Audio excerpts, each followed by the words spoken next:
Hello and welcome to my channel. Today we will recap the next part of the insert title of the previous video. But before we get started, please subscribe to my channel so you never miss an update. The story resumes as Lemmings enters the scene, ready for a fight, but Clarissa knows he doesn't intend to harm anyone. With his evil eye, Polka sees numerous ghosts surrounding Lemmings and realizes he's responsible for their deaths. Lemmings launches a powerful attack on the officers, tossing them aside effortlessly, while Kozaburou's attempts to fight back prove ineffective. Lemmings grabs Misaki, causing Polka to consider using his magic to retrieve her, but he worries about exposing his abilities to the officers. Despite Kozaburou's attack, he is no match for Lemmings. Tsubaki tries to look around the surroundings, but Clarissa covers the candle, dimming the light.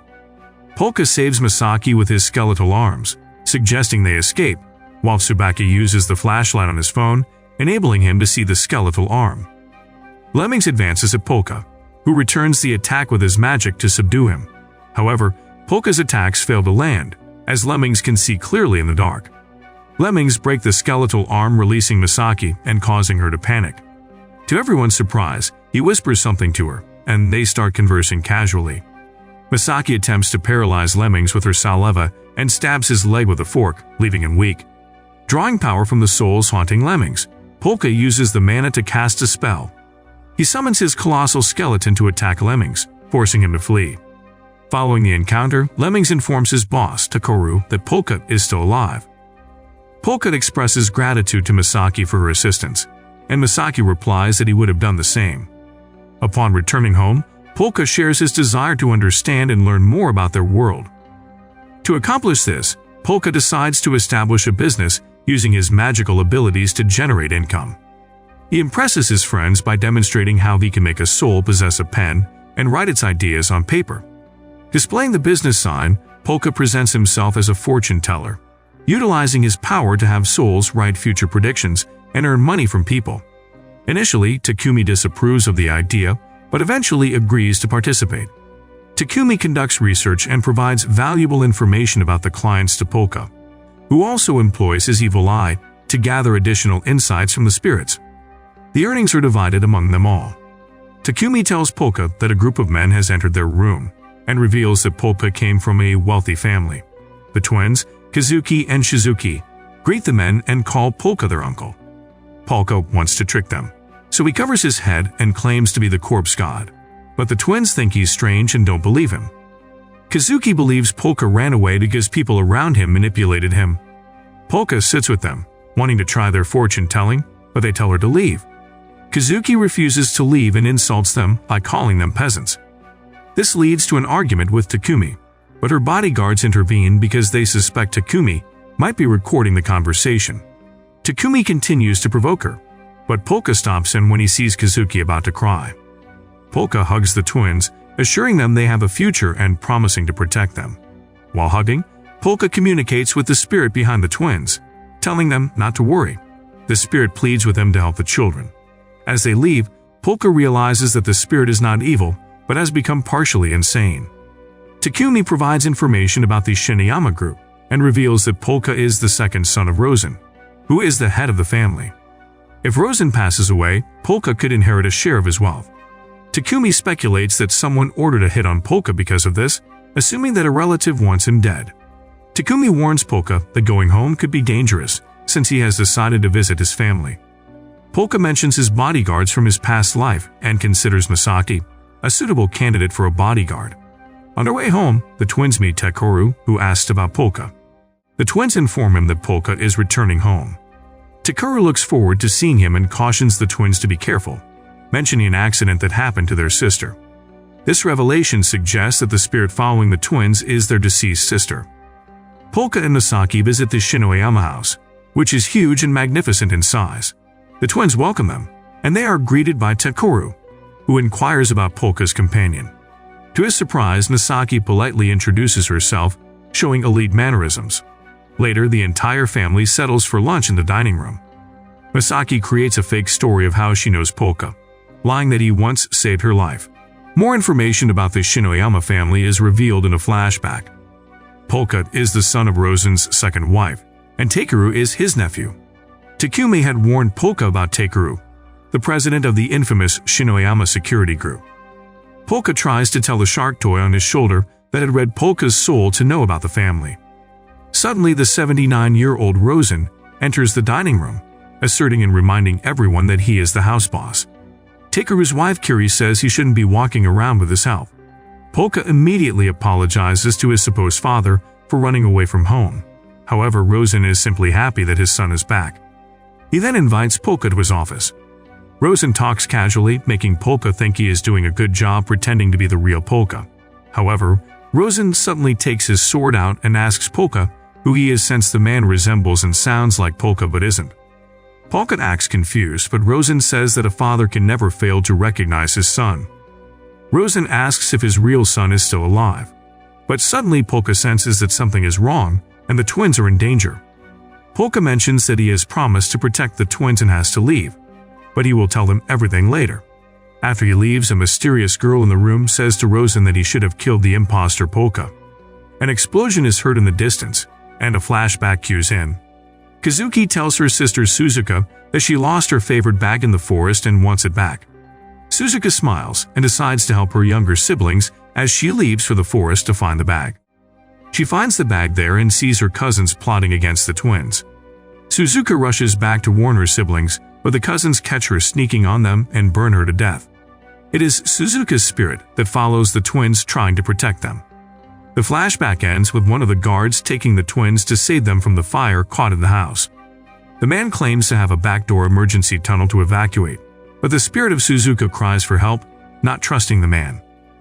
On the other hand, Tsubaki and Kozaburou pay a visit to a man known as the Phantom Solitaire, Tena Sorimura, in prison, who inquire if he knows anything about the Shakuzawa fire incident that happened before. They suspect that the fire incident might be the fire-breathing bug's doing, an old wanted criminal.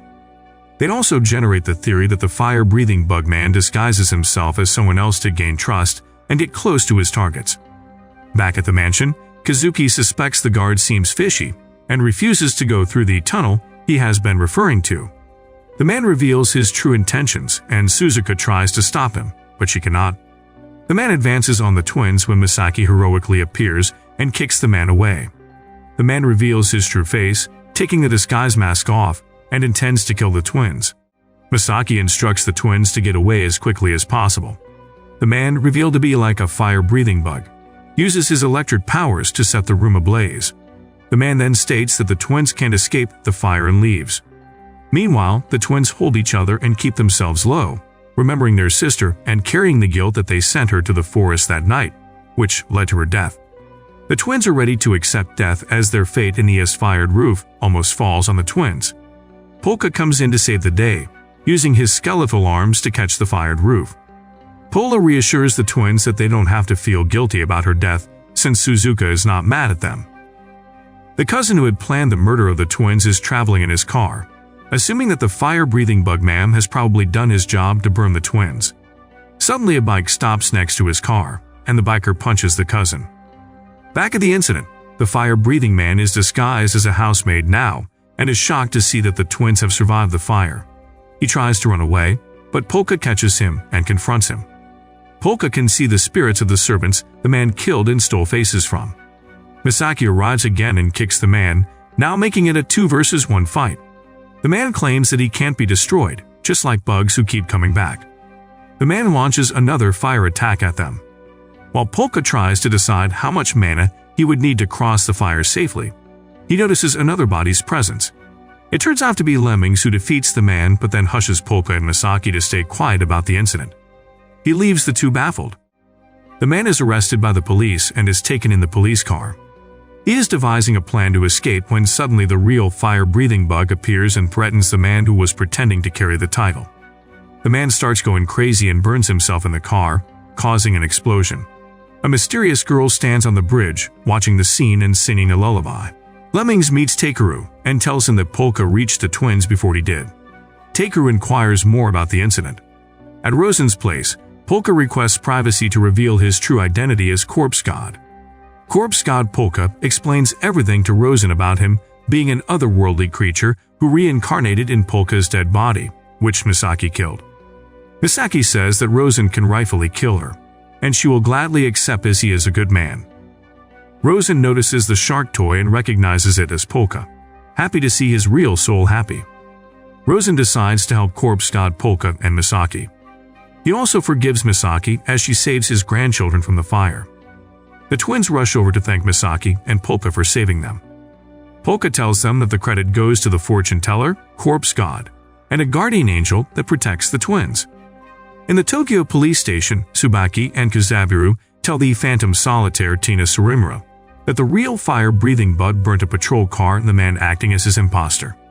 Solitaire tells them the bug just attacked a man who was mimicking him. Solitaire then asks for another look at the fire incident viral video, but the officers refuse to show him. This triggers Solitaire, who uses his magic to turn the lights off and disappears, escaping the prison. An emergency meeting is held at the police station where Tsubaki and Kozaburou discuss Solitaire's past crimes. Solitaire uses magic and illusions in his past to commit crimes. That includes his most famous crimes when he abducted the Japanese Prime Minister and the opposition party leaders. Solitaire hasn't hurt anyone or asked for money or gain in return for the kidnapping. Instead, he wants to prove to the world that magic exists. He turned himself in after he was tired of doing the tricks. Meanwhile, all the radio channels and TV News report the news of the police car explosion. Polka and Takumi hear it on an antique radio that Polka bought. Polka immediately recognizes the news of the same man who tried to burn the twins. At the police station, the TV reports the same thing when suddenly another channel appears and starts broadcasting the confidential fresh news of the escape of the Phantom Solitaire, Tina Surimura, from Tomio's prison. Tsubaki and Kozaburou are stunned to hear the news being reported without access to media. Meanwhile, Takumi explains who Phantom Solitaire is to Polka and others. The officers switch through channels, all broadcasting the same video news of the same mustache male anchor announcing the Solitaire news. Suddenly, the male anchor starts revealing himself to be Tina Surimura, the infamous global magician who announces his return in a week. Solitaire asks all the viewers to wait for him and ends the news with a catchphrase. The news channels switch back to the actual news stations, where the actual anchors themselves are confused as to what was suddenly started to broadcast. Tsubaki and Kozaburou deduce that Solitaire used the help of the grocer to hack all the news channels and screens around the city and broadcast his comeback. They'd also suspect that all the criminals join hands to help each other, like the grocer and Phantom Solitaire. Solitaire stands on the rooftop at night, talking to someone to team up with them. The person carries an umbrella that says fire and safety. The person is revealed to be the real infamous criminal, the fire-breathing bug, who communicates to Solitaire through a phone despite standing steps away from him. As Solitaire offers to work together, the fire-breathing bug attacks him with firepower. Solitaire uses his genius magic tricks to dodge attacks as the two engage in a skillful duel showcasing tricks and powers. After being unable to defeat one another and drawing one conclusion, the two seem to ally. Back at their place, Takumi, Polka, and Misaki talk when suddenly they hear a knock on the door. They open it to see Seo Shinoyama, the shark-obsessed relative Polka, met at the Shinoyama house brunch outside along with a guard. She asks Polka to let her crash in. Seo, having invited herself to Polka's place, introduces herself to Misaki and Takumi. She tells them that she is a niece to Polka and continues to introduce her attendant, Shoyule. Seo remembers Misaki from brunch, so only Takumi introduces himself. Pola inquiries Seo about her sudden appearance and carrying a huge shark-shaped sleeping bag. Seo answers, revealing that the recent house fire incident burnt Seo's room, ruining all of her shark toys and plushies. She then plays a recording of Rosen on her phone, who requests Polka to let the two guests stay at his place because of the fire incident. Rosen also hints that he needs someone at Polka's place to trust him. Polka still feels a little threatened as his murder mystery still falls on the Shinoyama family, making Seo a suspect too. Polka sleeps on the couch, while Seo sleeps peacefully in her comfy shark-shaped sleeping bag. Takumi and Misaki decide to clean up a room in their abandoned building for the new guests and buy mattresses for them to sleep on. Seo meanwhile takes up the opportunity to caretake both Seo and Polka as a Shinoyama guard. He stays awake all the time to keep an eye on her. Seo cooks breakfast for Seo when Polka inquires why he has been assigned as Seo's attendant. Seo replies that it is because the two share similar-sounding names. Seo also asks Polka not to visit the mansion as the police are heavily investigating it. At the Shinoyama mansion, Tsubaki and Kozaburou arrive to investigate. They suspect the involvement of the fire-breathing bug in the recent fire incident and try to find clues. Takeru interrupts the investigation to confront the two men who look far from police officers, having tattoos and piercings. Takeru, along with his bodyguards Taipi and Bao, approaches the officers and inquires about their presence, since he thought the police had finished interrogations and investigations the day prior. The officers tell him they are here to investigate the possible involvement of a fire-breathing bug. They ask Takeru if he has noticed some odd presence, which he denies. Takeru instead crossfires them, taunting them for the escape of the phantom Solitaire, questioning the credibility of the police and criminal department. The incident led to a stock spike for Shinoyama security. Later, Tsubaki and Kozaburou talk when Erase discusses Takeru's creepy-looking guards, who wreaked trouble and danger. They figure that the two were killers of Takeru. Afterward, at the police station, the department works on the Shinoyama family, pinning their family pictures on board. Erase recognizes Polka, Rosen's son and heir, as the same kid he met in the alley with a girl. They also crack that Polka and his glasses-wearing female companion, Misaka, could have a rift with the Shinoyama family. The duo suspects Polka and Takeru. Meanwhile, at the mansion, Takeru gets aggravated at the officers being extra nosy in the case. Bao asks Takeru if he wants him to be taken care of, but Takeru stops him from doing anything. Takeru plans to wait and see Iwano unravel Polka's truth for him to see too. Takeru also knows that his grandfather, Rosen, has been plotting something. Sato and Shideo are given an empty room with mattresses and other necessities. The two thank Takumi, Misaki, and Polka for their help, and for letting them stay. Later, after Seo has slept, Seo activates his internal microphone, which he uses to tap the conversation between Polka and his acquaintances. Seo stands outside his room and hears the conversation between Polka, Misaki, and Takumi, who discuss putting up their fortune-telling drama for the new guests. Polka talks about his past life, too odd and otherworldly for Ixio, who assumes they are talking about video games. Ixio is revealed to have a vendetta against Polka. He doesn't trust the imposter in Polka's body after sensing that he is slightly taking over Rosen. Seo also feels jealous of the real Polka, thinking he could be a better son to Rosen than his actual son. Seo then goes into a flashback where he remembers getting into an accident, his parents abandoning him. He then remembers a conversation he heard in the hospital on his bed between his parents and Rosen. Seo feels grateful for Rosen, who took him to his place after the accident. Tsubaki and Kozaburou find out about Polka's new place and decide to pay him a visit for a fortune-telling session. They arrive at the place, and Takumi immediately hides under the table from them.